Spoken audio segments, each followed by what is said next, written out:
اسی ہمارے خدا کی نظر میں آئی۔ آج ہم اس عظیم ماں کو سلام کرتے ہیں۔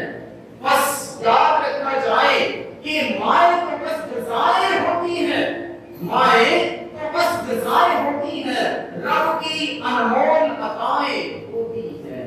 یہ ماں جو ہے، اس کی عزت اور اس کی تقریم، اس کا رتبہ، اس کی شان، اس کی اعلیٰ ضربی، اس کا مقام، اور اس کے بارے میں کلام اقدس میں کیا ہی خوبصورت الفاظ ہیں کہ اگر کوئی اپنے ماں کی عزت کرتا ہے تو وہ خزانوں کا ذخیرہ رکھنے والا ہے، اور اگر کوئی اپنی باپ کی عزت کرتا ہے تو وہ اپنے گناہوں کی مغفرت عطا کرتا ہے۔ آج جب ہم خدا کے کلام میں بیان کرتے ہیں تو اپنے ماں باپ کی عزت کریں، اولاد ہوتے ہوئے ان کی شہیدیت میں آئے، تب ہی ہم بڑے استاد کے پاس آ سکتے ہیں۔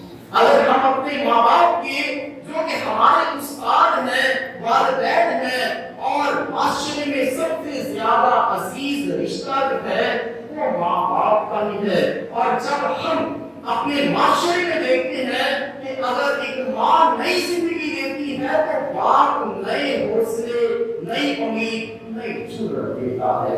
اگر ماں کے بارے میں کہا جاتا ہے کہ ماں ٹھنڈیاں چھاواں، تو باپ کے بارے میں کہا جاتا ہے کہ باپ گھنا درخت ہے۔ اگر ماں کے بارے میں کہا جاتا ہے کہ ماں کے پاؤں تلے جنت ہے، تو باپ کے بارے میں کہا جاتا ہے کہ باپ جنت کا دروازہ ہے۔ اگر ماں کے